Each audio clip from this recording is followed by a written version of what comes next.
aujourd'hui, déployer l'IA dans les établissements de santé, comment faire financer l'étude d'impact d'un dispositif médical numérique? Donc, vaste question. Moi, je suis Vincent Vercamer, je travaille à la délégation numérique en santé sur les sujets accès au marché, remboursement.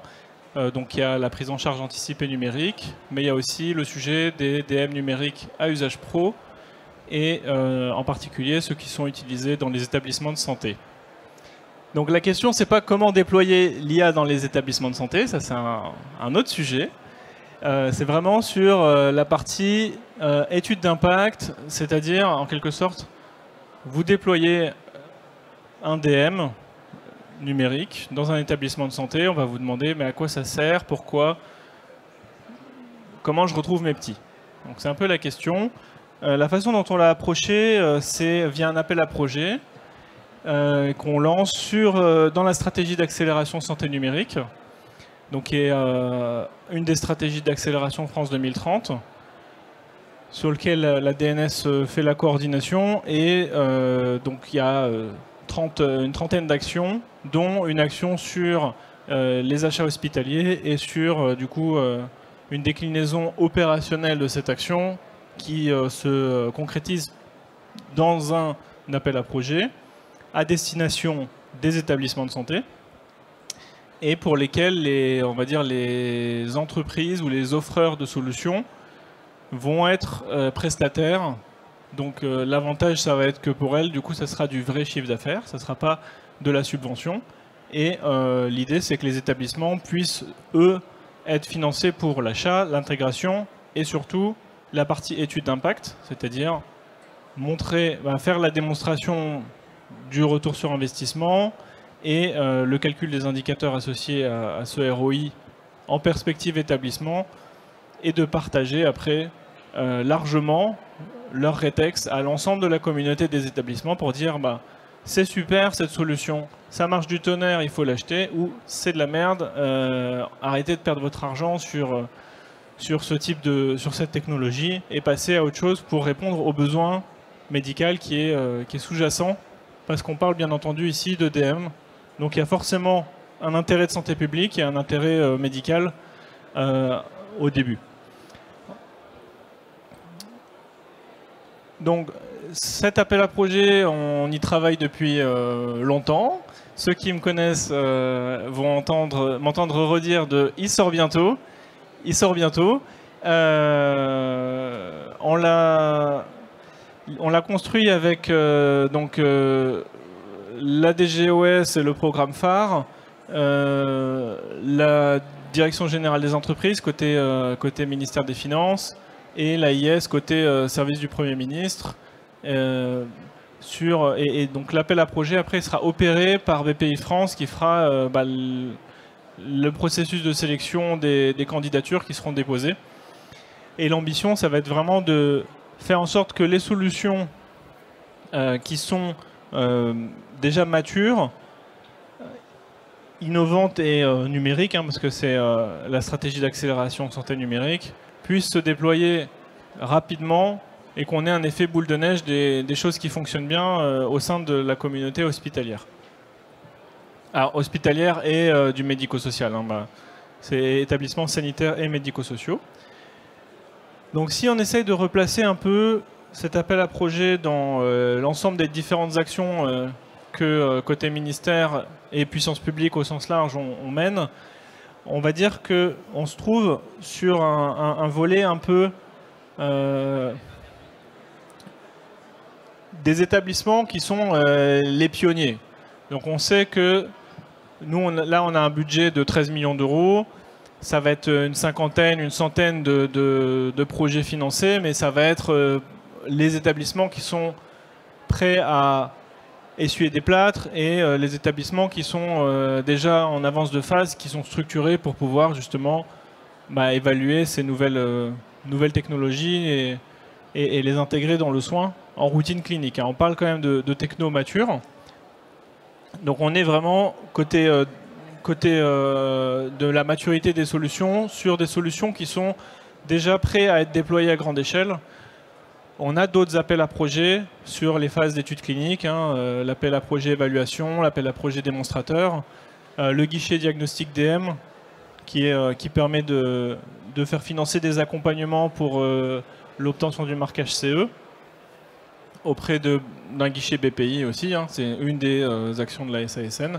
Et après, d'autres appels à projets comme les tiers-lieux ou Innov qui sont sur des phases amont de la maturité d'un produit. Et après, côté établissement, on va dire, on n'est pas sur un programme type programme CARE où là, l'idée, c'est l'ensemble de la communauté de tous les établissements de France doit monter en compétence sur les sujets cybersécurité. Et du coup, on va financer plus d'1 millier d'établissements sur CARE. Là, ce n'est pas l'objectif de cet appel à projet. On est sur des sujets d'innovation et de DM, on va dire, innovant. On va rester sur ce mot un peu valise, même s'il y a une définition qui est assez claire dans les conditions. Donc, pourquoi candidater? Alors, pourquoi les établissements vont candidater, même si derrière, il y aura des relations entre l'établissement et un ou des offreurs de solutions. L'idée, c'est de se dire, certains DM apportent de la valeur directement à l'établissement. Cette valeur, parfois, elle est mal perçue, mal connue. Et donc, l'établissement va venir avec un ou plusieurs indicateurs de performance qu'il veut mesurer, qui seront les siens, qui va construire avec ses équipes et éventuellement en discussion avec les entreprises fournisseurs de solutions pour évaluer justement l'impact ou un retour sur investissement qui peut être selon plein de critères, on va les voir ensuite. Mais en tout cas, c'est en quoi cette solution va apporter une valeur à la prise en charge et aux soins qui sont réalisés. Donc l'idée, c'est de se dire, on va essayer de jouer sur les différents tableaux. D'un côté, le côté établissement de santé. Nous, on apporte l'argent avec l'appel à projet pour dire, on va couvrir le risque de dire, vous avez le droit à l'erreur, vous avez le droit de tester des choses qui ne marchent pas. On sait que c'est cher aussi de faire l'étude d'impact, donc on donne des sous pour acquérir une solution qui n'a pas encore toutes ses preuves, en tout cas des preuves en termes d'usage et de preuves plutôt, on va dire, d'ordre économique, pour faire simple. Et donc on va financer une partie du RETEX pour identifier justement le ROI ou en quelque sorte la pertinence d'achat. D'autre côté, les entreprises, ça va leur faire, celles qui vont sortir avec un beau taux d'expérience, ça fera de la vraie traction, ça va aussi faire du vrai chiffre d'affaires parce que du coup on n'est pas sur de la subvention. Et côté État, ça permet de faire monter l'ensemble, de diffuser les innovations au sein de l'écosystème, donc en commençant par les établissements qui sont les pionniers, mais après il faut que ça diffuse et on espère justement convaincre avec des belles études d'impact les établissements qui sont en deuxième rideau et qui pour le moment regardent les autres et savoir qui va se casser les dents en premier sur cette solution. Même si tous y croient, on sait que voilà, intégrer une solution et déployer une solution dans un établissement de santé, ça demande un peu d'effort sur la partie mesure de l'impact. Donc on est sur des candidatures qui seront déposées par des établissements de santé ou du médico-social, avec des assiettes entre 300 000 et 1,2 million d'euros sur une durée totale du projet qui va être de 12 à 24 mois, pour faire simple, mais l'idée c'est quand même d'avoir des solutions qui soient sur lesquelles la phase opérationnelle du test, on est capable d'avoir les résultats en quelques mois. Et en fait, le reste du temps, c'est plutôt la mise en œuvre de l'étude d'impact et l'analyse des résultats. L'idée, c'est qu'il y a un cofinancement apporté par BPI France, qui va être soit 80% des coûts marginaux, donc les salaires des gens qui sont déjà payés ne sont pas dans les coûts marginaux, soit 40% des coûts complets. C'est de la logique.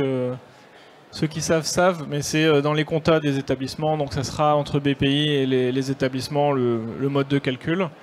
Et après, le partage de la démonstration à la fin qui doit être diffusé largement, donc probablement, probablement via la nappe, une diffusion large pour l'ensemble de la communauté hospitalière ou du sanitaire et du médico-social. Et après, sur les conditions de l'achat, on va respecter le code de la commande publique. Hein, donc l'idée, c'est que ici, l'acheteur, on ne veut pas déroger justement au principe de la commande publique, mais par contre, on a restreint à ici des solutions qui vont soit recourir au dispositif d'achat d'innovation de moins de 100 000 €, soit qui sont déjà référencés en centrale d'achat, et du coup qui vont passer par la centrale d'achat. Donc l'établissement présente dans le dossier un devis de centrale d'achat pour la solution en question, et éventuellement les autres briques d'intégration qui sont nécessaires au déploiement de la solution. Les types d'innovation qu'on vise dans l'appel à projet, alors il y a un certain nombre de prérequis. C'est des prérequis, on va dire, un peu de base à l'implémentation d'une innovation aujourd'hui dans un établissement de santé. C'est à savoir, il y a un marquage CE médical à jour. Ça répond à la définition d'une innovation numérique, d'une innovation au sens du code de la commande publique, qui est assez large. Elle peut être une elle peut être organisationnelle, elle peut être technologique, elle peut être même économique, sur des business models un peu innovants. Donc c'est un faisceau de preuves assez large. Il y a un outil qui s'appelle InnovScore qui permet aussi aux établissements de savoir où est-ce qu'ils vont se positionner sur le degré d'innovation pour un projet donné. Et après, tous les enjeux de conformité, réglementaire, éthique, la doctrine du numérique en santé. Et en gros, les projets visés, voilà, c'est des projets qui sont d'une part alignés avec les politiques de santé publique. Ça c'est important pour nous, ministère de la Santé, de financer des choses qui ont du sens et qui ne sont pas orthogonaux au reste de l'organisation des soins. Et d'autre part, des projets qui sont vraiment en phase de... Voilà, ils sont en première phase de commercialisation, donc on est sur un produit mature, il est en TRL 9, il rentre sur le... il a déjà des études cliniques sur la partie performance, sécurité, même sur la partie intérêt médical.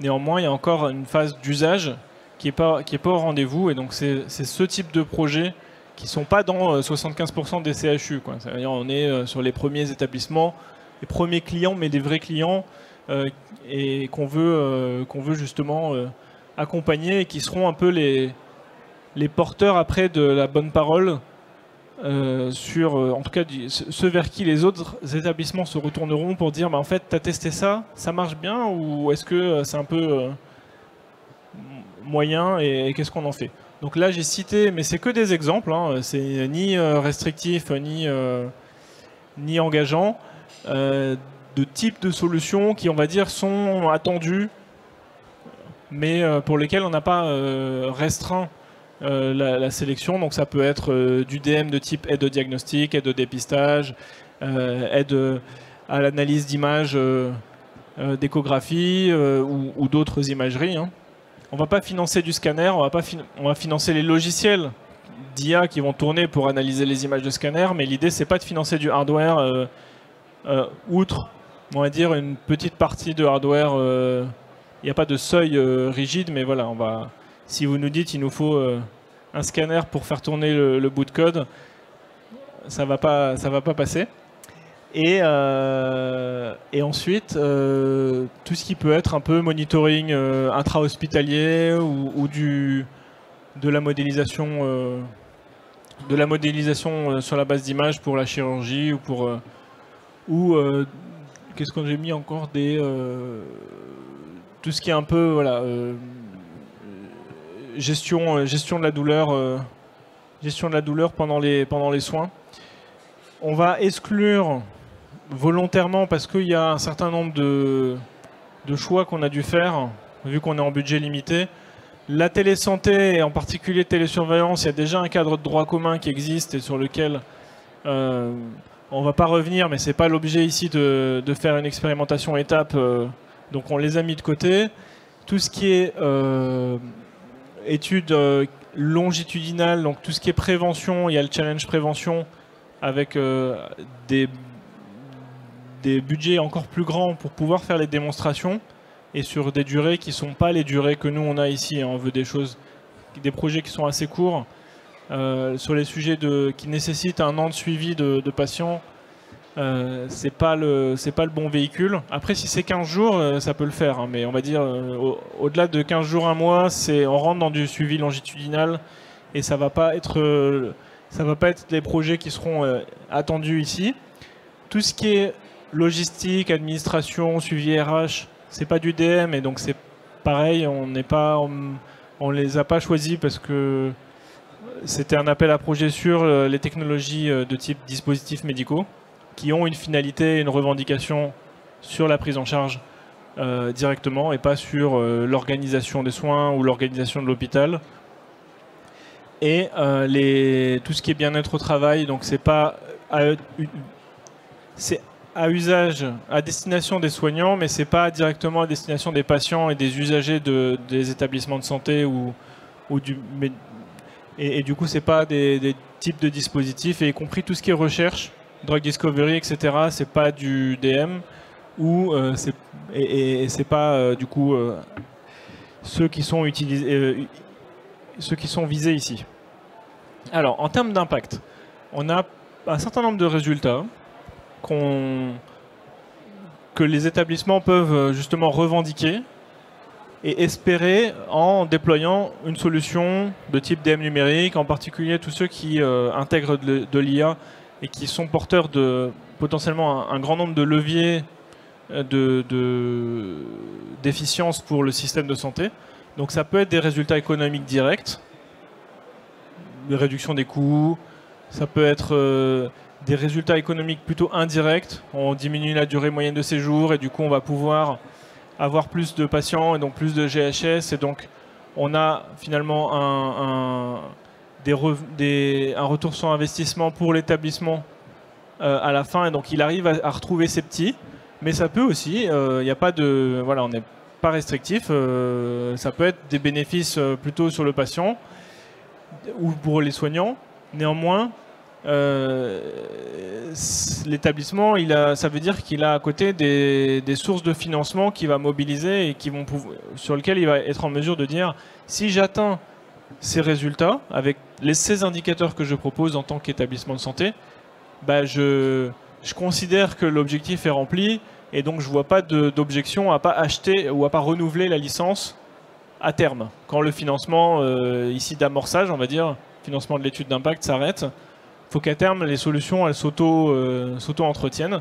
Donc on sait qu'on va laisser de côté un certain nombre de DM numériques à usage professionnel qui ont un impact sur la qualité des soins ou sur des choses sur lesquelles c'est plus difficile pour l'établissement aujourd'hui en perspective établissement de santé et pas en perspective système de santé de sortir l'argent et le budget pour pouvoir renouveler le système. Donc ceux-là on les traite dans d'autres dispositifs de la stratégie, mais ici on a décidé de se concentrer sur ceux qui étaient en capacité déjà de se déployer à court terme largement sur le territoire national.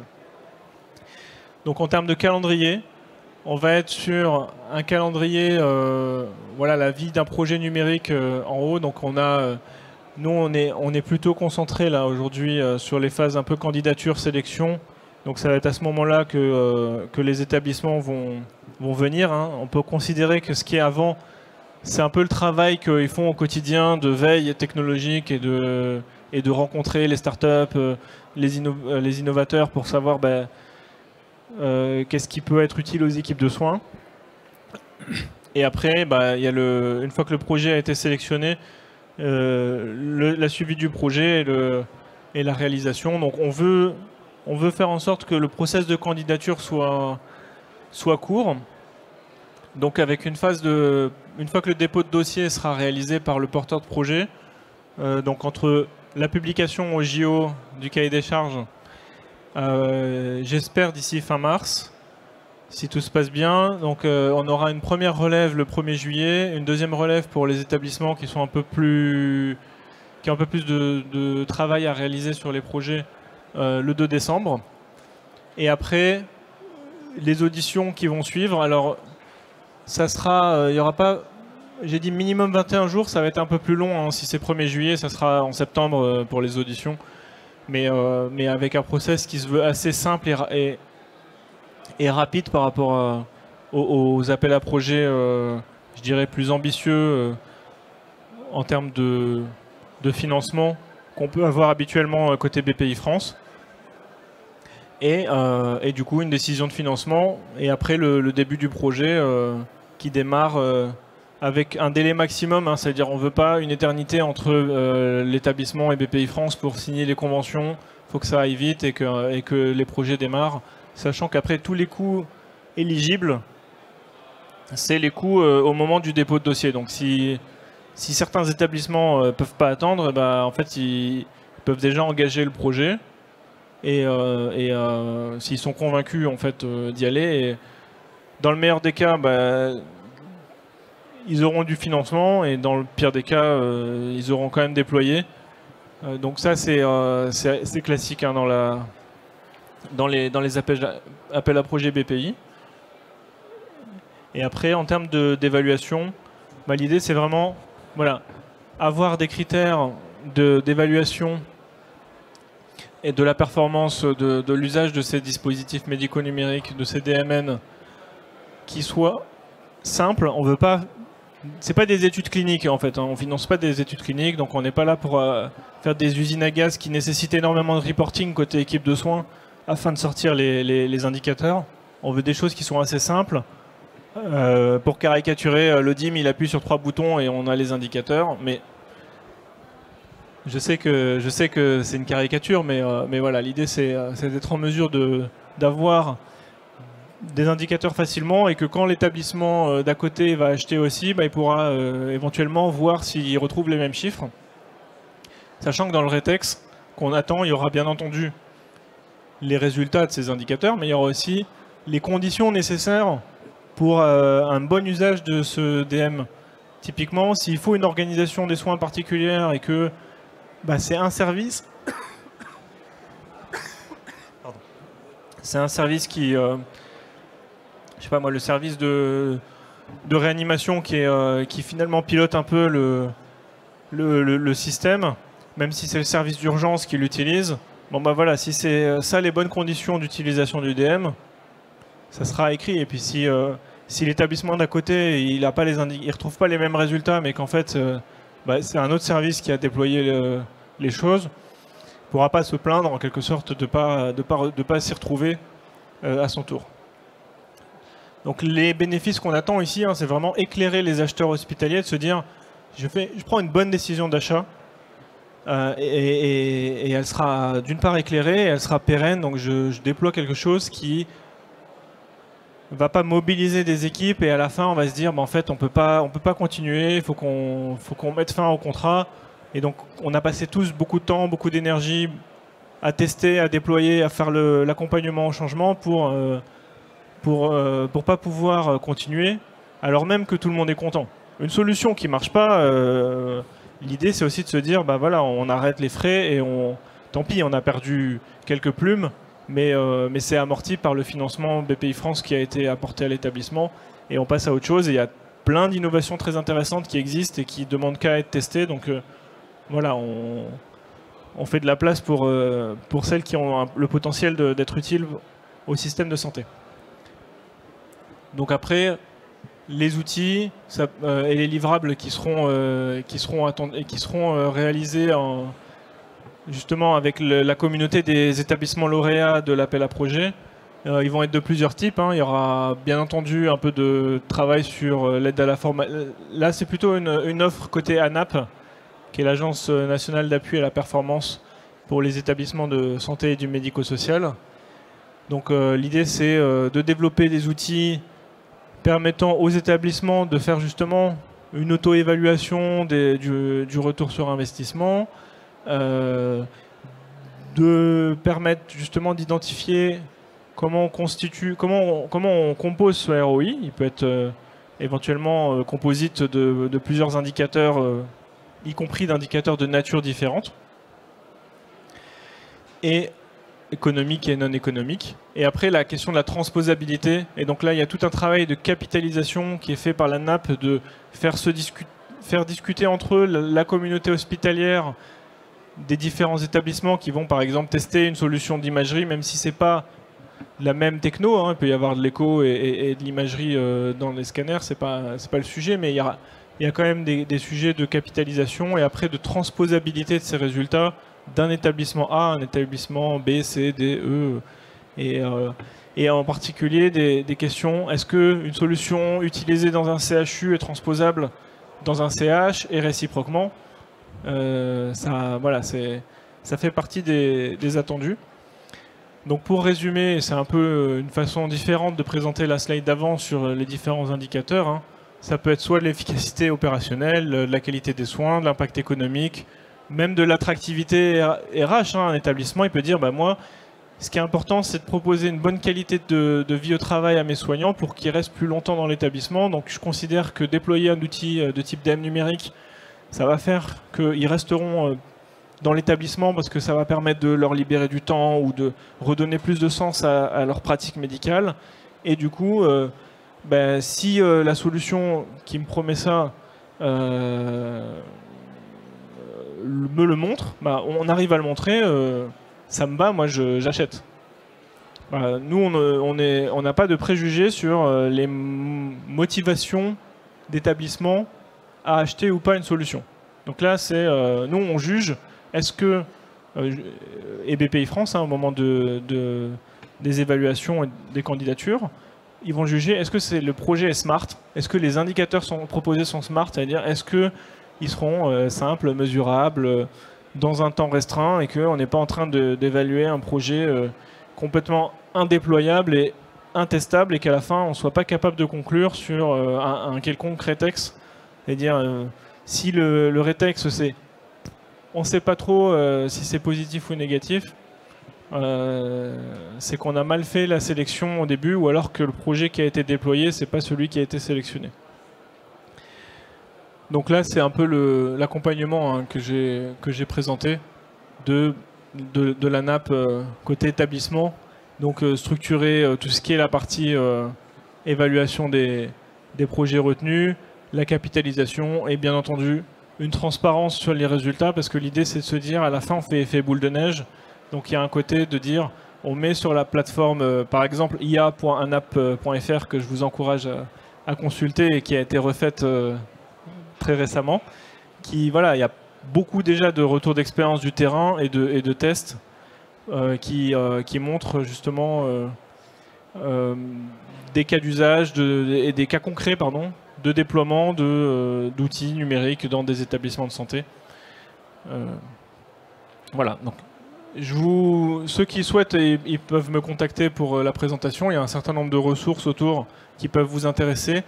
Bien entendu, le guide HAS pour l'aide au choix des DM qui est plutôt côté pro de santé, mais pour lesquels aussi les startups ont un certain nombre de questions auxquelles ils doivent répondre et fournir les réponses aux établissements. OSPIUP, qui est une super plateforme du fonds FHF qui justement permet d'expliquer comment fonctionne on va dire le monde de l'innovation dans les établissements de santé. Donc il y a un volet plutôt établissement, un volet plutôt start-up. Le programme phare qui est le programme de la DGOS dont l'ambition est justement de contribuer à la performance achat des établissements de santé, qui déploie justement un guide pour aider les acheteurs hospitaliers et les acheteurs dans les GHS, dans les GHT, pardon, et à utiliser le levier de l'achat d'innovation dans la commande publique. La DAE qui a beaucoup de ressources sur les achats d'innovation, et le closier sécurité du club des RSSI Santé, qui a été d'ailleurs lauréat au dernier talent de la e-santé sur le volet cybersécurité. Il y en a un que je n'ai pas rajouté, il y a un super MOOC qui vient de sortir avec un partenariat entre la mission French Tech, donc je choisis la French Tech et Open Classroom sur justement un MOOC de 4 heures pour les startups qui souhaitent justement accéder à la commande publique. Il y a plus de 100 milliards d'euros chaque année en achats publics, dont une partie qui aujourd'hui est 1% pour les startups, pour des startups. Donc c'est que 1%, mais c'est déjà plus d'1 milliard d'euros d'achats publics de solutions provenant de startups. Et on espère, en tout cas avec ce MOOC, voilà, former l'écosystème des boîtes innovantes à pouvoir répondre à des appels d'offres, à des marchés publics, à tout ce qui est code de la commande publique et justement éviter... on sait que c'est des cycles de vente qui sont très longs, qui ne sont pas forcément très adaptés aux startups, mais voilà, les centrales d'achat font un super boulot avec des systèmes d'acquisition dynamique, avec plein de modalités de marché respectueuses du code de la commande publique qui permettent d'accélérer le déploiement et d'accompagner le déploiement des innovations utiles dans les établissements de santé. Voilà. Merci beaucoup. Et si vous avez des questions, il nous reste un petit 10 minutes.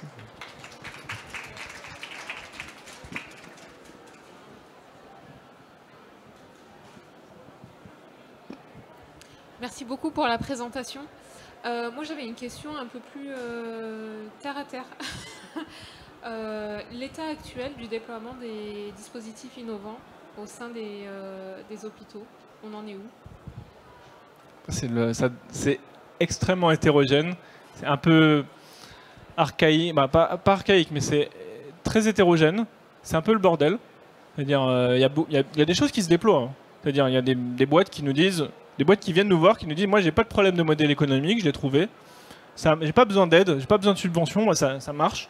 J'ai trouvé ma fenêtre de tir et voilà, après, oui, c'est un peu fastidieux, il faut faire du porte-à-porte, il faut faire les référencements dans les différentes centrales d'achat, il faut convaincre les équipes de soins, il faut les accompagner pour trouver les budgets qui vont bien, sachant que technologie numérique, c'est le bordel parce qu'il y a la DSI qui est dans la boucle, le service, bien entendu le service médical, les ingénieurs biomédicaux parfois, les responsables achats, bien entendu les DPO et tout ce qui est juridique sur la partie données de santé. Donc on sait que c'est compliqué et c'est pour ça qu'on essaye qu'on lance ces actions et donc on a bien conscience que c'est compliqué. L'idée c'est aussi d'avoir des vrais cas d'usage, des vrais cas concrets au travers de ce type d'appel à projet pour après travailler la piste d'atterrissage de mais comment on pérennise et on évite un déploiement, on va dire, complètement non structuré des innovations dans les établissements de santé, c'est-à-dire vous avez une solution qui va être testée dans un CHU, qui va être financée sur une étude clinique, ils vont mettre 2 ans avant de sortir le protocole, et ce qui fait qu'en fait il y a déjà l'établissement d'à côté qui était aussi un centre investigateur qui a dit moi j'ai rien à foutre, je l'achète et du coup je l'utilise, mais du coup ils incluent plus de patients parce qu'ils s'en foutent. Il s'est déjà acheté, donc après vous vous retrouvez avec des études qu'on a financées sur des PEPR, sur des projets de recherche nationaux qui n'arrivent pas à inclure et du coup on n'a pas de résultat. Donc ça fait partie on va dire des enjeux macro qui ne sont pas ici, mais qu'on a bien en tête et qu'on essaye d'adresser en parallèle avec les différents acteurs.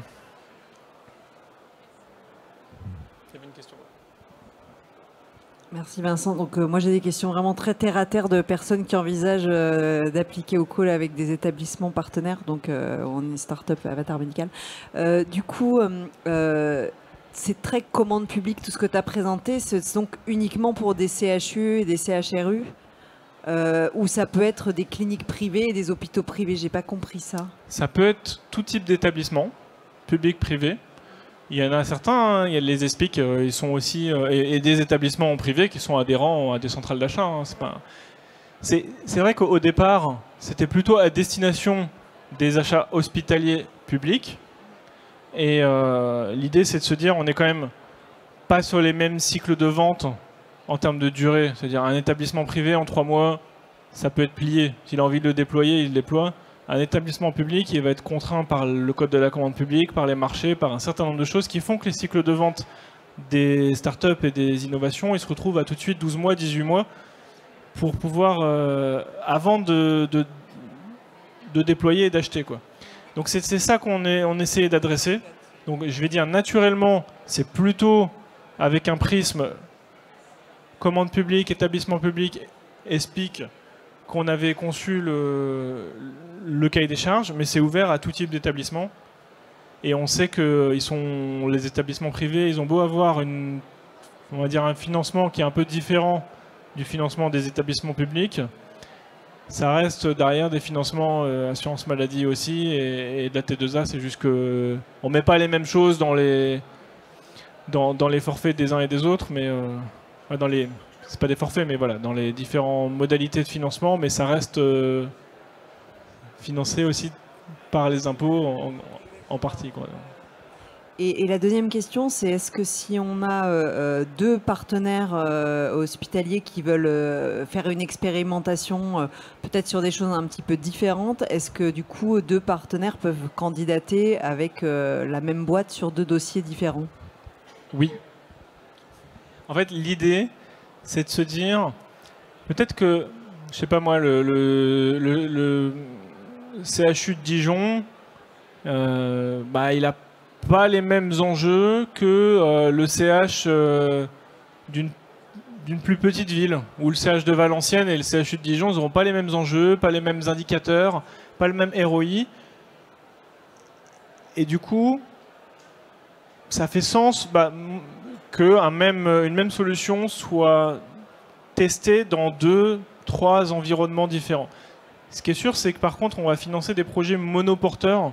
Donc c'est soit le GHT, parce que c'est le GHT. Si c'est les établissements publics, ça sera le GHT. Hein, parce que les GHT, c'est eux qui ont la compétence achat et la compétence SI. Mais après, ça peut très bien être mettons un centre de lutte contre le cancer. Donc c'est ça sera pas Unicancer, du coup, ça sera le centre Léon Bérard ou un autre centre de lutte contre le cancer, mais ça ne sera pas au niveau groupe que ça sera déposé, ça sera plutôt au niveau établissement, entité juridique qui fait l'achat. Vu qu'ils ont chacun des budgets indépendants, l'idée c'était de ne pas avoir des projets avec des consortiums ingérables qui retardent la contractualisation avec BPI France et la mise en œuvre des projets.